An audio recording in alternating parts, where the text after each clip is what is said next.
Piggy the piggy went to hog heaven, but forgot her teddy pig.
To get her poor doggy a bone.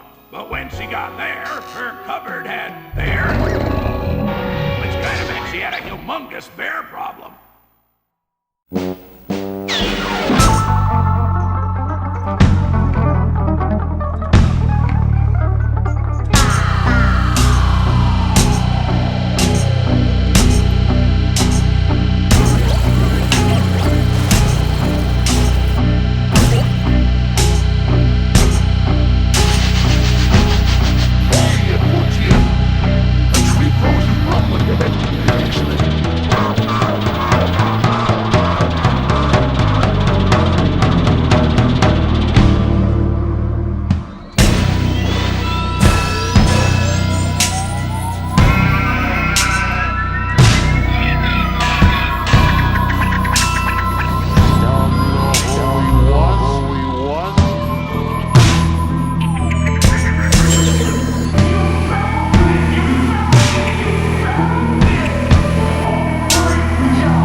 fine.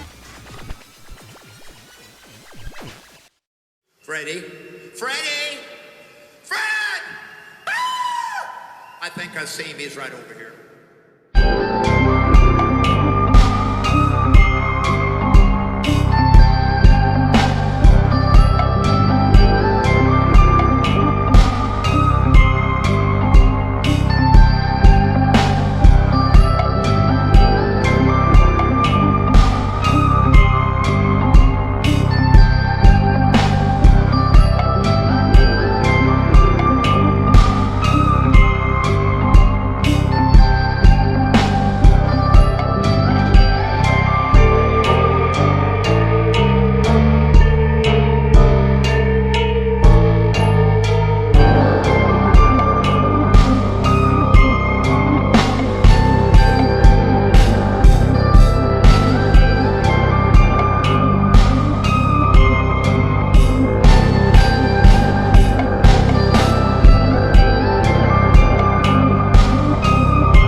I have a brother who was manic depressive, diagnosed later in life with schizoaffective disorder. Obviously, he's been very ill, but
move in a growing progressive American industry which began with a single well drilled by Colonel Drake in Pennsylvania in 1859.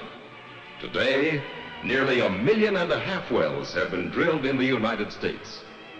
Over 2,000 products come from petroleum, and oil comes from many parts of our nation to keep America on wheels.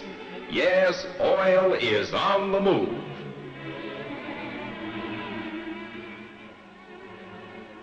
Oil is under our lands, our seas, and oil is in the Rockies. Oil is in Nebraska, Colorado, Montana, and Wyoming. The Denver-Julesburg Basin had been opened. The new Adena field in Colorado was being developed. And there was increasing crude oil production in Kansas. Now, efficient methods of crude oil transportation were immediately necessary. Officials of the Pure Oil Company and Sinclair Pipeline Company felt that an important contribution could be made by the building of a large capacity 18 and 20-inch crude oil line to carry crude into major refining centers. This large diameter pipeline started at Marino, Colorado. Crude oil from the Denver-Julesburg Basin could be moved almost by gravity flow through Colorado and Kansas, through areas already producing or known to have possible production. This new line was to join Sinclair's Chicago Big Inch at Humboldt, Kansas. Thus, crude oil from all of the Rockies and the rapidly developing nearby areas could be made available to great refining centers. The Arapahoe was to be its name. The decision was made, and surveyors then started plotting the route, which up to then had been nothing more than a penciled line on a map. Right-of-way for the line had to be acquired. Over 1,200 landowners were involved, some nearby and some far away.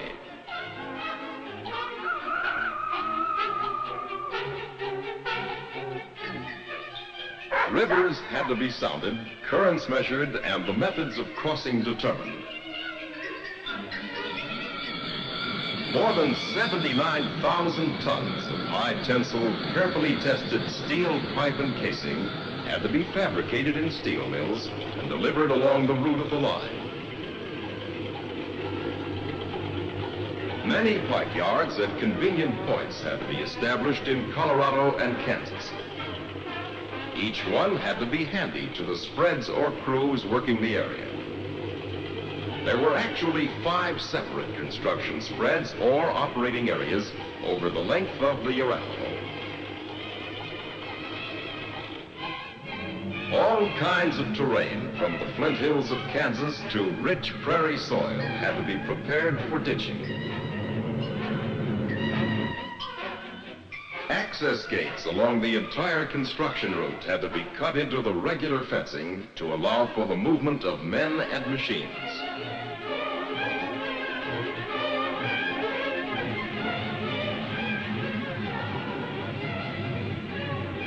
Modern ditching machines did the bulk of the trench digging.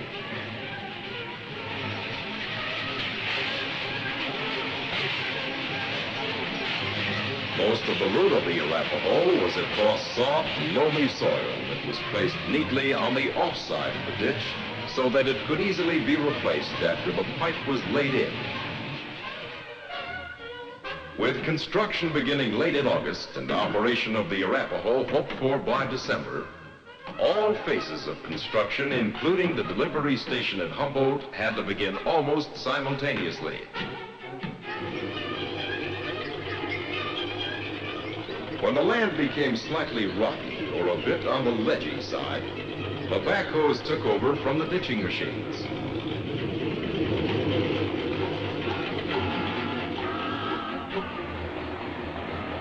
When the backhoes bogged down, the heavy flint and sandstone had to be attacked by diesel cats attached to a rooter. Something had to give. Most of the country crossed by the Arapahoe is valuable farm or grazing land. Arapahoe officials specified that such land must be protected while the line was under construction. When mechanical means failed to budge earth or rock, the powder monkey was called into action. For farmed or grazed land, many light, gently nudging shots were employed.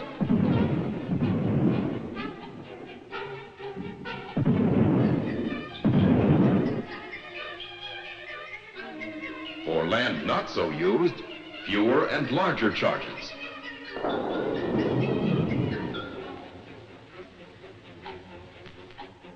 And where very rocky terrain was encountered,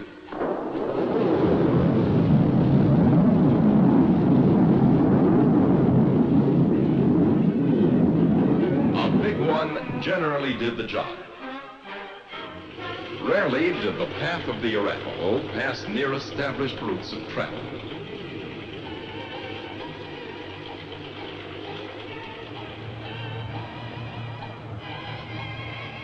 All pipe and casing had to be trucked from the nearest pipe yard over all kinds of roads to the company's right-of-way.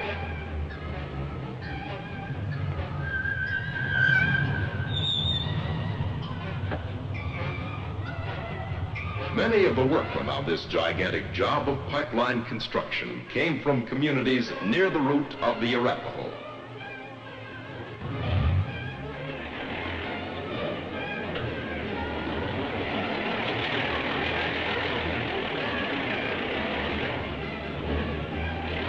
After stringing came the lining up of the pipe on skids.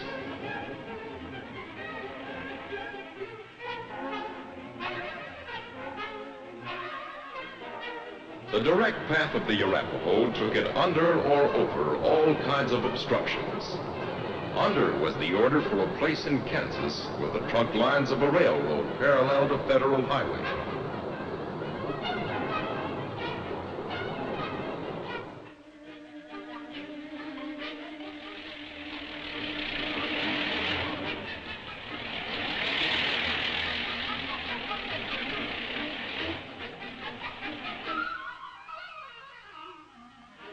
This crossing, as it is called, involved boring under the highway and railroad so as not to hold up service for one single moment, not even slow it an iota.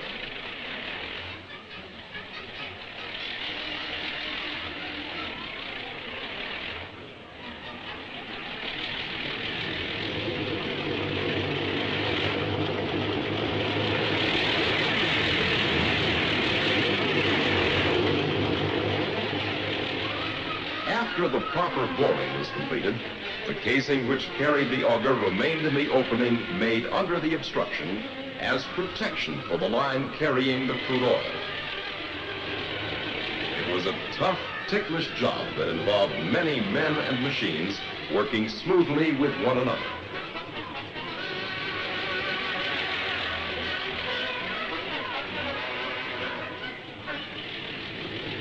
Hills and valleys presented very few problems to the line contractors.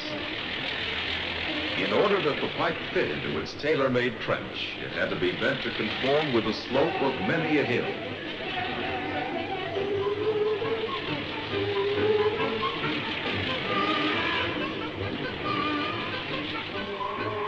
Before welding could begin, beveled edges had to be buffed and cleaned.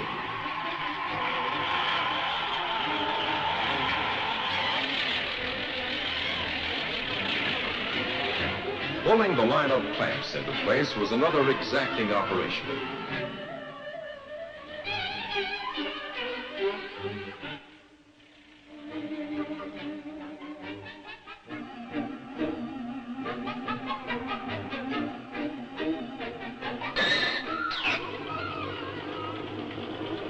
First, a tack weld or stringer bead to hold the aligned position.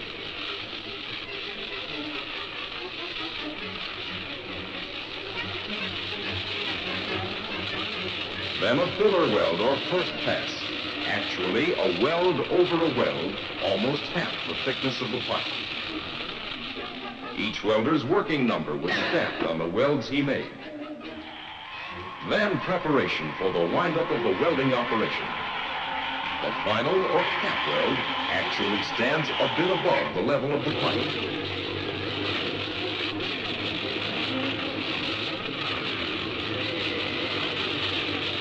high-intensity electric arc makes a band around the previous welds.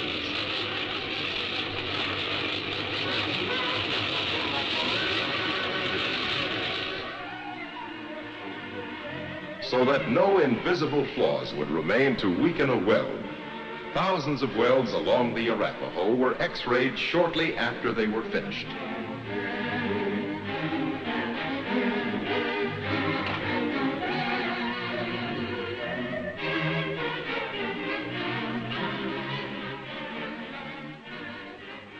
Where there was a defective weld, it had to be corrected before placing the line in the ditch.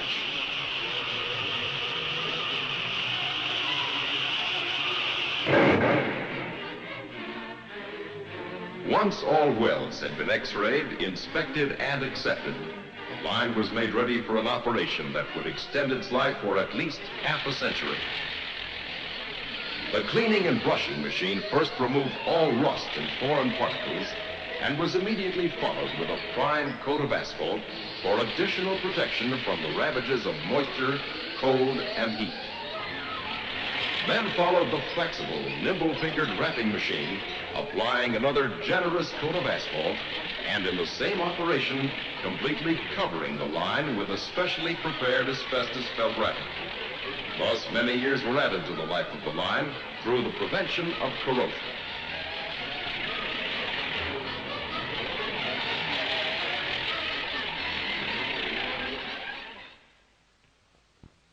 In every phase of construction, nothing was left to chance. To check the completeness of the wrapping machine's work, a device known as a holiday detector, or Jeep as the workmen call it, was drawn over every foot of wrapping.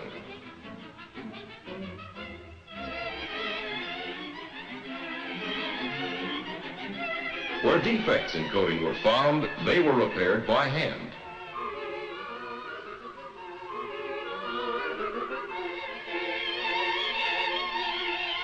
Because settling rock in the ditches could possibly bring great pressure to bear on the ordinary wrapping where it crossed through rocky ditches, a second protective coating was used.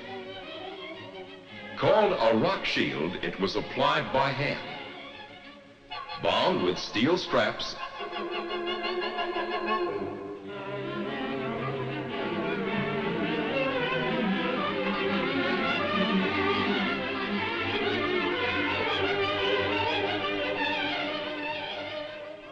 once again doped, this time by hand.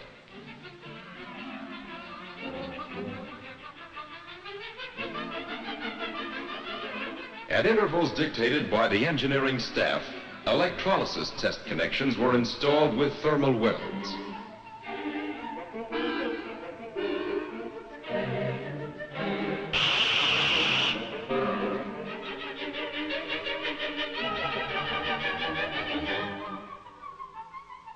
To complete the control of electrolysis, rectifying units were installed at proper locations.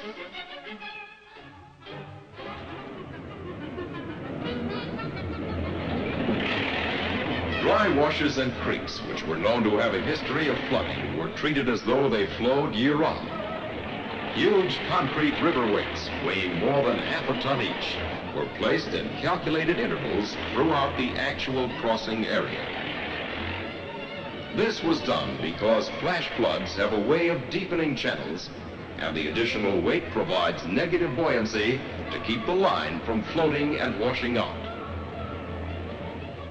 While the pipeline crews were busy, tank construction crews were also building working tanks at the pumping stations. There were electric plate handling machines that moved one-ton plates about like playing cards.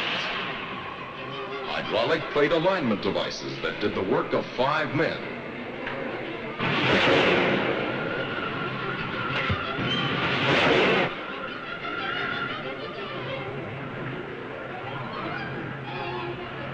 Automatic welding machines that seemed to crawl around the surface of the rising tanks like huge spiders, one inside, another outside.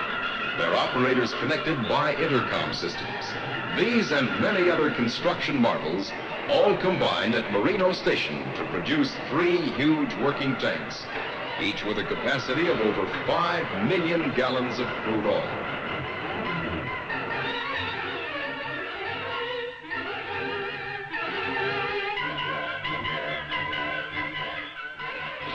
The middle of September saw some of the spreads or crews completing their sections, joining them and lowering in as they progressed.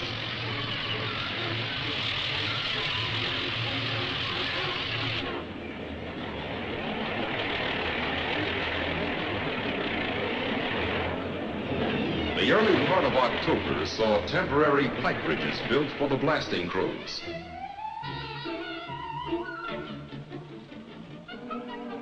With the dynamite charges in place clear across the stream, the crew cleaned up and brought wires ashore. The pipe bridge was towed to safety, the whereabouts of all personnel checked, and the order given to fire.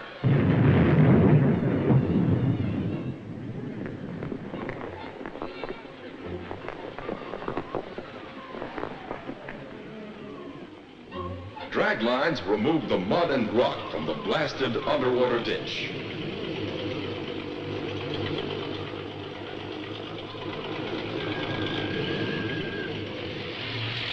Then, with half-ton river weights already installed and a half-dozen cats urging it on, another section of the Arapahoe joined the category of finished.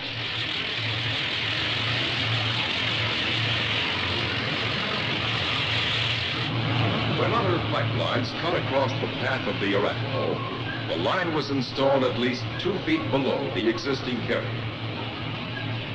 In the case of other obstacles, such as irrigation ditches, overhead crossings were made if the span did not exceed 60 feet in length.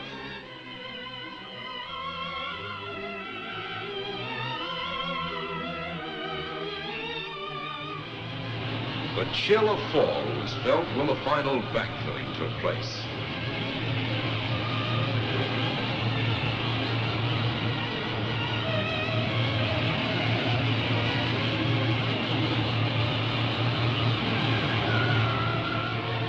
Crews installing new fence had to face sharp winds.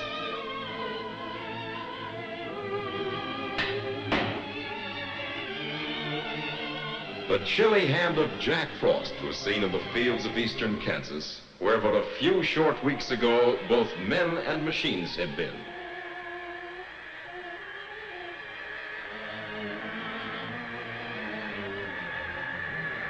Snow had already fallen on the high plains of Colorado when the first crude started to flow eastward from the Merino station early in December.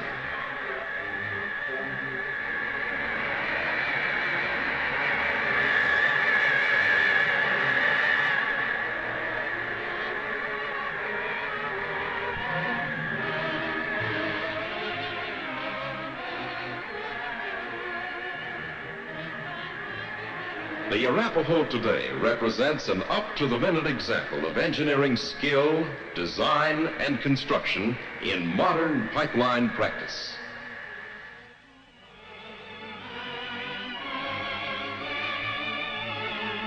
This project, conceived by the officials of the Sinclair Pipeline Company and the Pure Oil Company to keep America on wheels, was given the designation Defense Department Project by the United States government.